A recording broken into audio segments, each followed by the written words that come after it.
Hello and welcome back to the channel, Cali Legends Media. Before I begin, I want to welcome all of you who are new to the channel and also say thank you to all the subscribers and all those that come by and watch the videos, man. I really appreciate you. Thank you for hitting those likes and those hype buttons. It's a good way to show support for the channel. I really appreciate it. Thank you very much. Okay, so today I was watching different videos. These are current videos. These are videos that were just released either today or yesterday from various channels, okay? Now,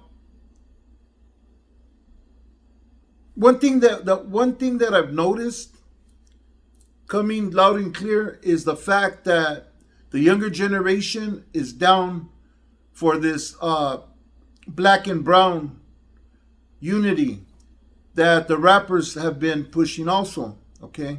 But before I get into that, I wanna talk about that a little bit, because what was mentioned in a lot of these videos is that there's a lot of Hispanics in black gangs, a lot of blacks in Hispanic gangs, right?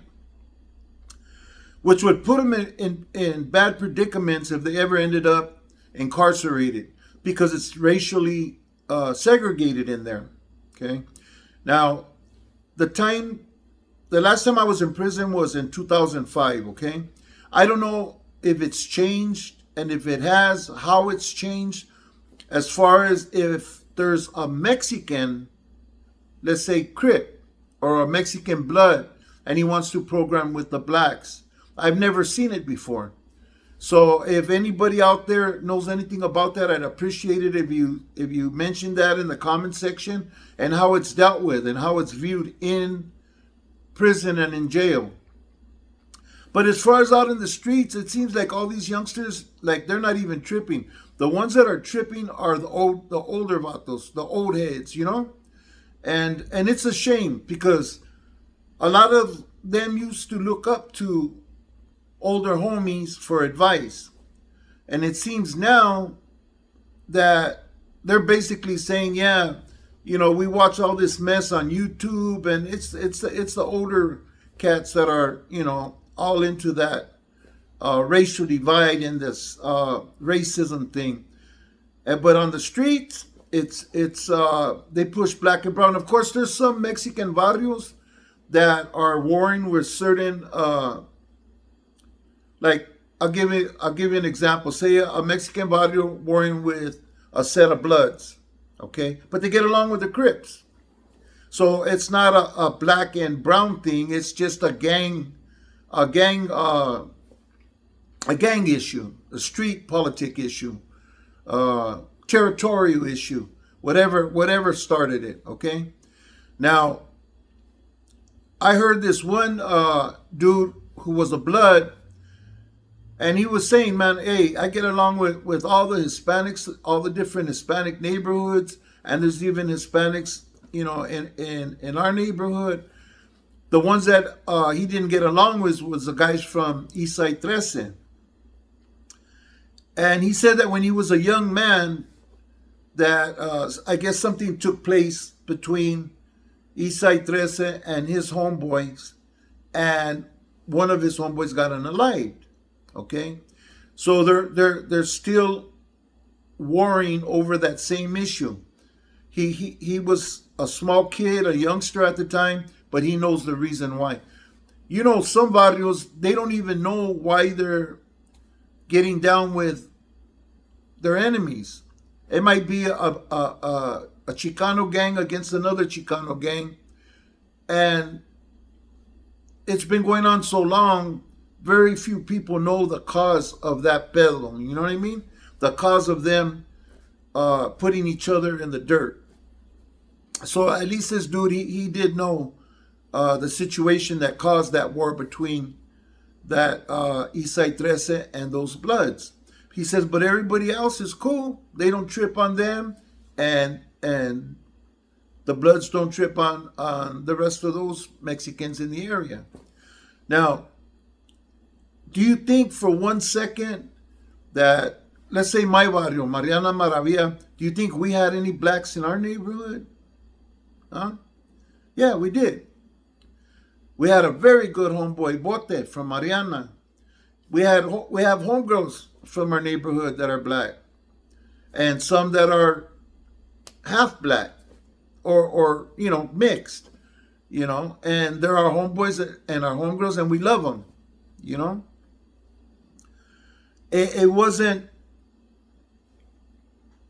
like really common to see, but as you can see, even my neighborhood before I came along embraced them. Okay, and they were just like everybody else, man. They got the same love, the same acceptance, and treated like everybody else treated each other. Okay, so yeah, even back in the days, it was known to happen.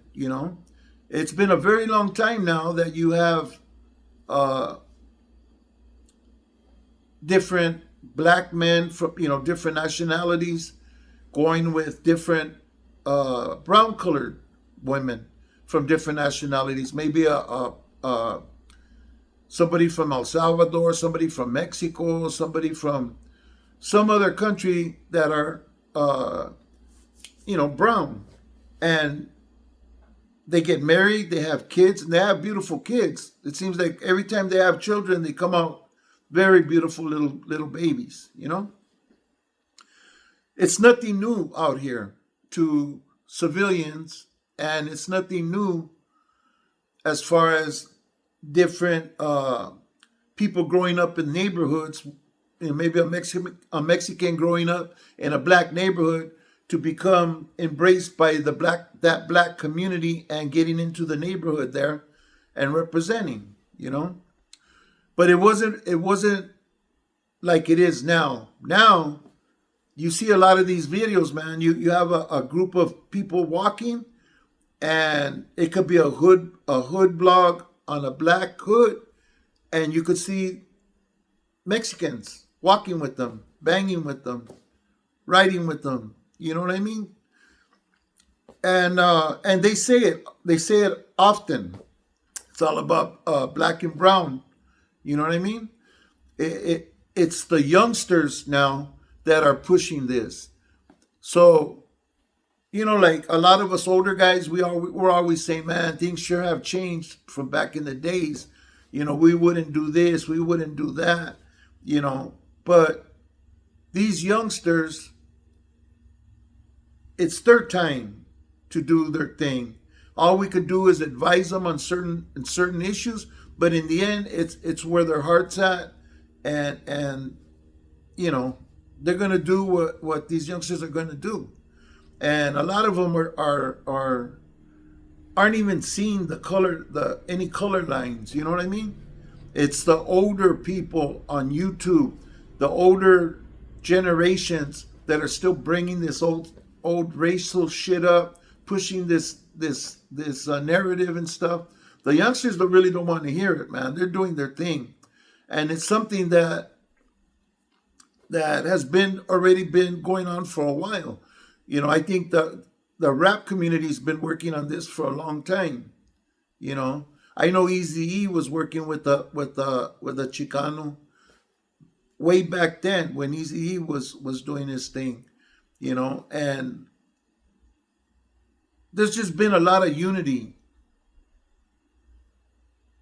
being stirred up, and put together. And I think it's going to continue. And I think it's going to continue to grow if these young kids aren't poisoned by the older folks, man, who are bringing up old narratives from years and years back. They'll go 100 years back and bring stuff up. Yeah, I think that everybody should know where they come from, how they were treated, or whatever. But as far as how they're going to treat people now, if it's in their minds and in their hearts and they're good with it and it's working for them, I think they should be supported on that black and brown unity. It's something that's honestly, it's long overdue. As far as prison goes, jail goes, I don't know. When I was in there, it was completely racially segregated. And I know that if a white Crip rolled up to the yard, there was going to be problems with the whites and that individual, and maybe with the blacks and the whites, you know. And I seen it go down a couple of times, and I don't know, I don't know what's going on in the prisons. I don't know if this peace treaty, you know, this agreement that they made among themselves, all the races, is being carried over onto the main line, and you know, there's maybe more communication. I don't know. That's why I'm asking anybody who's paroled recently, sometime after 2005, if you know, let us know in the comment section. You know, share some of that knowledge with us. I know people are going to say, well, that's not important, man. Your mind's still in prison. No, it's not that my mind's still in prison. Is that a lot of the influence from prison comes out into the streets. So I just want to know if it's still like that in there. If are things beginning to change? You know, has any Mexicans rolled up? Because now there's a lot of Mexicans in black neighborhoods. Has any rolled up to the yard? You know, what was the reaction? How was it handled? You know, whatever you can help with in the comment section. You know, yeah. I just today I was like, wow, man, it's really being spoken about. These youngsters are being vocal, and you could see it, man. You see some of these hood vlogs, they're together, they're hanging on each other, man. You know, they're like, you see that unity between them, you know. And I know in one of the videos somebody said, well, how can you do that? How can you be, say, let's say Mexican and be from a black gang? What are you going to say? F the Mexicans? Like, that's not even, I don't think that's even a question to be presented to these youngsters, you know? Because if there's a problem, it's going to be a gang issue. I don't think it's going to be a personal issue unless their parents are pushing that narrative, you know? And yeah, I don't know. Let me know what you guys think in the comment section. It's a good change, and I hope this younger generation continues to unite the way they're doing, and help each other along, you know. And instead of tearing each other down and putting the hurt to one another, you know, that's long overdue. You know, it'd be good if there could just be peace among the homies. I'm sure the blacks feel the same. It'd be cool if the blacks stopped killing each other. We feel the same way, man. It'd be cool if the raza stopped killing each other and banging on each other, especially this South and North thing that's going on. We're the same people, man. We're you know, we're killing our own people over what? You know, what's more important than survival, man, and helping each other along to succeed, to be successful. You know what I'm saying? That's my opinion, man. I've been on this earth for a very long time, and I have seen it. I've seen both sides of this coin, man. You know, the pros and the cons. But at this junction, I think it's all good that the youngsters are changing that narrative and picking this concept up and running with it. You know, I heard some youngsters today. I think it was on Compton Rick Rock. Man, you guys go check out his channel. He has good videos and stuff. I don't always agree 100%, but that's all good. You know, that's why we all have opinions and our own minds, you know. But the man's a smart man. He knows what he's talking about. He puts good videos out there. He had this one video today that he had some youngsters, man, and these youngsters were talking about the older homies coming back and giving to the youngsters, like especially on the holidays. You know, some of them who have become successful Let's use Lefty Gunplay for an example. He's claiming that he has more money than any of us know. That's cool. God willing, he'll find it in his heart to help some young venture that helps the youth. It's maybe a boxing gym or something. Help donate to some new equipment for a football team. Something, I don't know. But this young dude, man, who was being interviewed, he actually mentioned the older homies coming back, especially on Christmas time, different holidays, going to the park and giving things out to the kids and stuff. And they're picking up on that. They're seeing that, And a lot of these youngsters, who knows, man, they may become very successful later on in the future. And I doubt very much they'll forget where they come from, although sometimes it happens. People become famous, forget where they come from. But these youngsters we're talking about, seeing the older people from their neighborhoods and stuff, and from the surrounding neighborhoods, coming back and giving back to the community, and they were digging on that. So they're picking up on stuff that they're seeing, stuff that they're hearing. You know what I mean? Especially when a successful person is speaking, somebody like who's been successful in rap or acting or something, from their culture, they're digging all that, and they're trying to make their money and make their place in let's say history, as far as fame goes, So I give credit to those youngsters. They were they even said, man, hey, unless you're ready to go to jail and spend life, living this kind of lifestyle, being from a gang, unless you're down for that, then if you're not, just go to school. These youngsters were telling the other youngsters that would see this hood vlog, go to school, man. Go to school. And if you're 18, go to work. Find yourself a job. And I believe Rick Rock from Compton was saying, if you're already 18 years old, start working. Go to work.